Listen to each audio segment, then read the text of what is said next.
People going to work, rolling up tortillas in the marketplace, smoking, laughing. I remember first feeling slight surprise, and then I was overwhelmed with shame.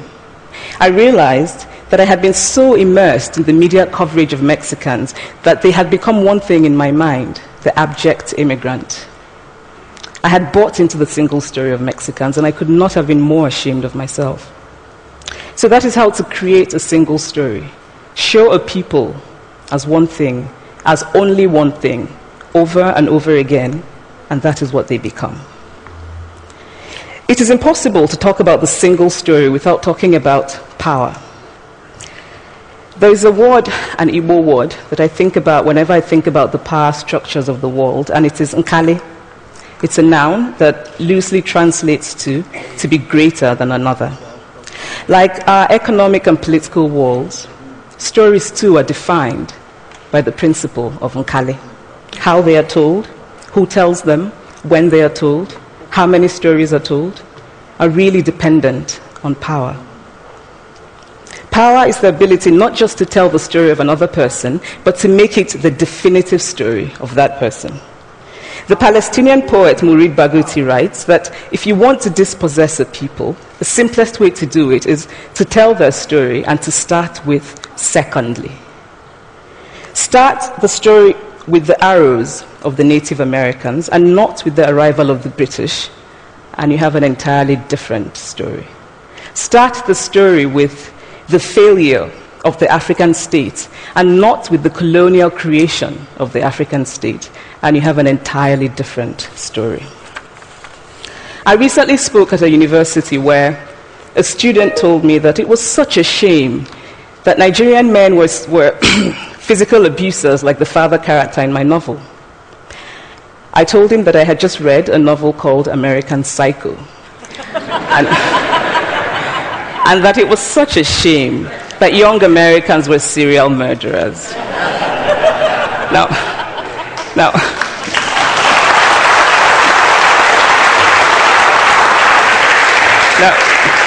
Now, obviously I said this in a fit of mild irritation, but it would never have occurred to me to think that just because I had read a novel in which a character was a serial killer, that he was somehow representative of all Americans.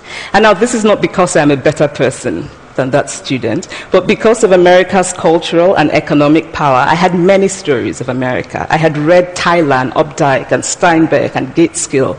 I did not have a single story of America. When I learned some years ago that writers were expected to have had really unhappy childhoods to be successful, I began to think about how I could invent horrible things my parents had done to me. But the truth is that I had a very happy childhood, full of laughter and love, in a very close-knit family. But I also had grandfathers who died in refugee camps. My cousin, Polly, died because he could not get adequate health care. One of my closest friends, Ukuloma, died in a plane crash because our fire trucks did not have water. I grew up under repressive military governments that devalued education so that sometimes my parents were not paid their salaries. And so as a child, I saw jam disappear from the breakfast table. Then margarine disappeared. Then bread became too expensive. Then milk became rationed. And most of all, a kind of normalized political fear invaded our lives. All of these stories make me who I am. But to insist on only these negative stories is to flatten my experience and to overlook the many other stories that formed me. The single story creates stereotypes, and the problem with stereotypes is not that they are untrue, but that they are incomplete. They make one story become the only story. Of course, Africa is a continent full of catastrophes. The immense ones, such as the horrific rapes in Congo, and depressing ones, such as the fact that 5,000 people apply for one job vacancy in Nigeria. But there are other stories that are not about catastrophe, and it is very important, it is just as important to talk about them. I've always felt that it is impossible to engage properly with a place or a person without engaging with all of the stories of that place and that person. The consequence of the single story is this: it robs people of dignity. It makes our recognition of our equal humanity difficult. It emphasizes how we are different rather than how we are similar. So what if before my Mexican trip, I had followed the immigration debate from both sides, the US and the Mexican? What if my mother had told us that Fide's family was poor and hardworking? What if we had an African television network that broadcast diverse African stories all over the world, what the Nigerian writer Chinua Achebe calls a balance of stories? What if my roommate knew about my Nigerian publisher, Mukhtar Bakare, a remarkable man who left his job in a bank to follow his dream and start a publishing house? Now, the conventional wisdom was that Nigerians don't read literature. He disagreed. He felt that people who could read would read if you made literature affordable and available to them. Shortly after he published my first novel, I went to a TV station in Lagos to do an interview. And a woman who worked there as a messenger came up to me and said, "I really liked your novel. I didn't like the ending. Now you must write a sequel, and this is what will happen." And she went on to tell me what to write in the sequel. Now, I was not only charmed, I was very moved. Here was a woman, part of the ordinary masses of Nigerians who are not supposed to be readers. She had not only read the book, but she had taken ownership of it and felt justified in telling me what to write in the sequel. Now, what if my roommate knew about my friend Fumi Yonda, a fearless woman who hosts a TV show in Lagos and is determined to tell the stories that we prefer to forget? What if my roommate knew about the heart procedure that was performed in the Lagos hospital last week? What if my roommate knew about contemporary Nigerian music, talented people singing in English and Pidgin and Igbo and Yoruba and Ijo, mixing influences from Jay-Z to Fela to Bob Marley to their grandfathers?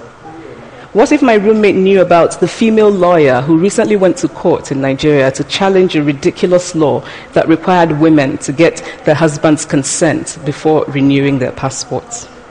What if my roommate knew about Nollywood, full of innovative people making films despite great technical odds? Films so popular that they really are the best example of Nigerians consuming what they produce. What if my roommate knew about my wonderfully ambitious hair braider who has just started her own business selling hair extensions? Or about the millions of other Nigerians who start businesses and sometimes fail, but continue to nurse ambition? Every time I am home, I am confronted with the usual sources of irritation for most Nigerians: our failed infrastructure, our failed government, but also by the incredible resilience of people who thrive despite the government rather than because of it. I teach writing workshops in Lagos every summer, and it is amazing to me how many people apply, how many people are eager to write, to tell stories. My Nigerian publisher and I have just started a non-profit called Farafina Trust, and we have big dreams of building libraries and refurbishing libraries that already exist and providing books for state schools that don't have anything in their libraries, and also of organizing lots and lots of workshops on reading and writing for all the people who are eager to tell our many stories. Stories matter. Many stories matter. Stories have been used to dispossess and to malign, but stories can also be used to empower and to humanize. Stories can break the dignity of a people, but stories can also repair that broken dignity. The American writer Alice Walker wrote this about her southern relatives who had moved to the north, and she introduced them to a book about the southern life that they had left behind. They sat around reading the book themselves, listening to me read the book, and the kind of paradise was regained. I would like to end with this thought, that when we reject the single story, when we realize that there is never a single story about any place, we regain a kind of paradise. Thank you.